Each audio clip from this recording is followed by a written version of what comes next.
Esto es Mesa de Periodistas y como siempre me da gusto saludar a Luis Miguel González, director editorial del Economista. Gracias por estar con nosotros, Luis Miguel. El gusto siempre es mío. Buenas, ¿qué tal?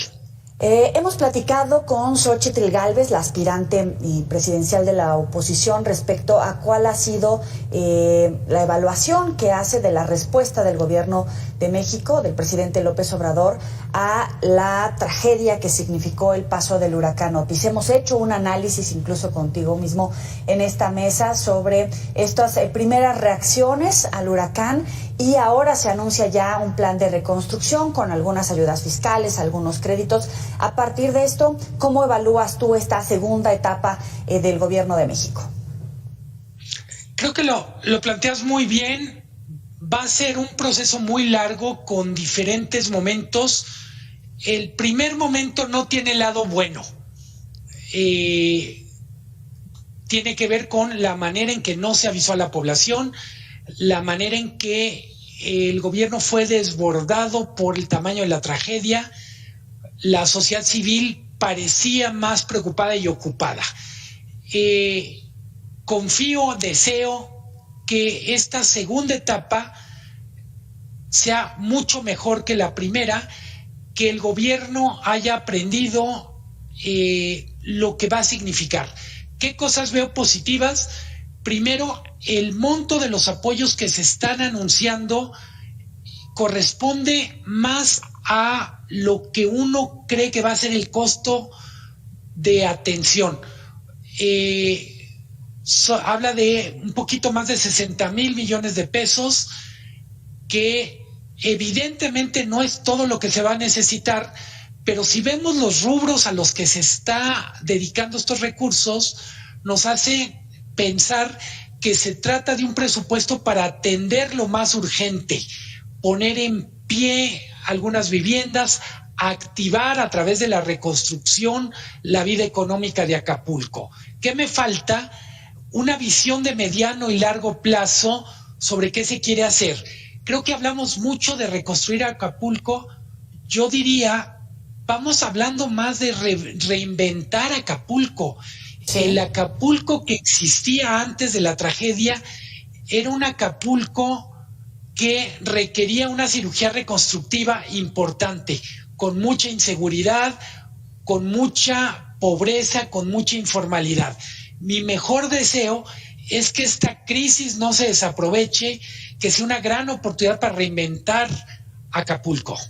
Ahora, bien dices, se debe de replantear evidentemente de aquí hacia el futuro. Si los efectos del cambio climático continúan castigando las costas mexicanas, Acapulco al final de cuentas puede ser un punto de partida para diseñar los nuevos protocolos de protección civil, los atlas de riesgo, para enfrentar huracanes de esta categoría o más, porque evidentemente le faltaba un apoyo económico, le faltaba el reforzamiento también en materia de seguridad. Los protocolos de protección civil quedaron a deber. Sin embargo, es cierto que tampoco había enfrentado un huracán categoría 5.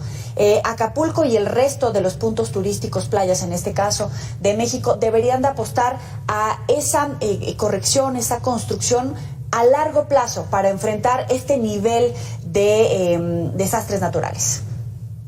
Absolutamente. Creo que harían mal la gente que está a cargo de otros destinos turísticos importantes de playa en no tomar nota de lo que está pasando en Acapulco. Es un sistema de alertas, un sistema de comunicación con la población que sea mucho mejor, para decirlo con todas las letras, que no dependa de la voluntad del presidente, sí, que pueda operar de manera más técnica, más profesional, más impersonal, como opera, por ejemplo, las alertas sísmicas. Por otra parte, no lo he escuchado, sino va a haber una revisión de las normas de construcción a pie de playa. Sí, claro. Evidentemente, no fue mala suerte en el sentido más simple de la expresión suerte. Hay algo que en México no hemos discutido seriamente, y es qué nos toca hacer en materia de cambio climático. Lo mencionabas tú ahorita en la pregunta, México ha participado en muchos eventos de cambio climático, pero la discusión ha estado mucho más enfocada a temas de transición energética. La otra reflexión es, México es un país muy vulnerable porque tiene muchas zonas de costa por el Golfo de México, por el Océano Pacífico. ¿Cómo esto nos va a obligar a ver diferente nuestros destinos turísticos, la manera en que se construye? Y yo insistiría, el propio modelo económico social de las ciudades de playa. Son modelos que no estaban pensados para que vivieran cientos de miles, en algunos casos millones de personas, pienso en Cancún, en donde tenemos algunos de los puntos más ricos del país pegado a algunas de las zonas más pobres.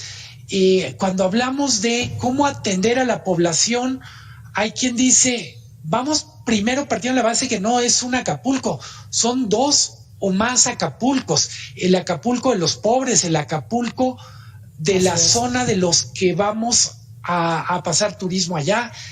¿Cómo se va a plantear esto? El que haya tantos problemas para hacer el censo nos da una idea de los problemas que hay para conocer la realidad de un destino que fue motivo de orgullo en los tiempos de Elizabeth Taylor, pero que de alguna manera envejeció, que ha perdido competitividad, que de alguna manera tiene que repensarse para el siglo XXI y no retocarse para seguir siendo como era en 1960. Oye, pero ya poniéndonos muy críticos, si lo pensamos, así está la administración pública, el sector turismo, muchos sectores de México, en realidad, de la operación laboral, de las relaciones laborales, de los proyectos a largo plazo, por supuesto de la clase política, de la manera en la que abordamos temas tan retadores como la seguridad, como la migración, como la economía, incluso partiendo de que quien está en el gobierno pues piensa en sus 6 años y hasta ahí. No hay una proyección a largo plazo. El anuncio de la mañanera del miércoles. Ajá. Y yo diría, a mí me quedó a deber algo. Me hubiera gustado un mensaje menos presidencialista y más conjunto. Sí. Me hubiera gustado que lo acompañara sociedad civil de Acapulco, sector privado, claro, autoridades locales, porque digo, seguimos una semana después, el gobierno asumiendo que todo le toca a él, y si se vale la propia crítica a la acción del gobierno, asumiendo que es el gobierno el único que tiene que ser evaluado. Hay que evaluar a todos. Claro. Y cuando digo evaluar, no en el sentido de crucificar, pero es, si queremos un mejor Acapulco, si queremos un mejor México, tenemos que entender que eso implica que el gobierno es solo una parte, que la sociedad es más grande que el gobierno, no perderlo de vista.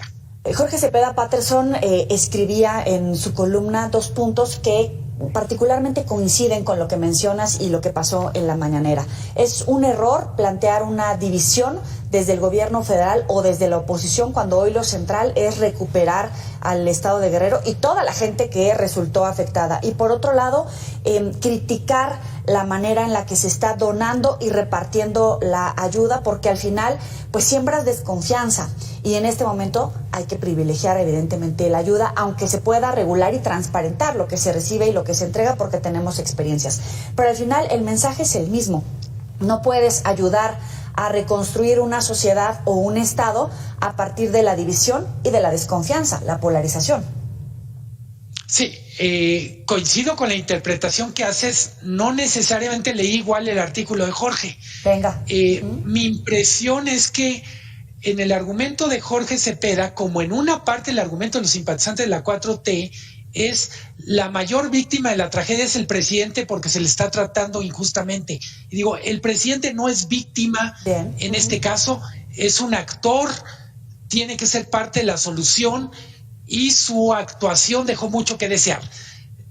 A mí me preocupa, sobre todo que desde los medios, digamos, es que como la prioridad es reconstruir, dejemos para más adelante o para nunca la evaluación de la tarea. a mí me parece que no es un tema menor evaluar qué pasó con el sistema de avisos.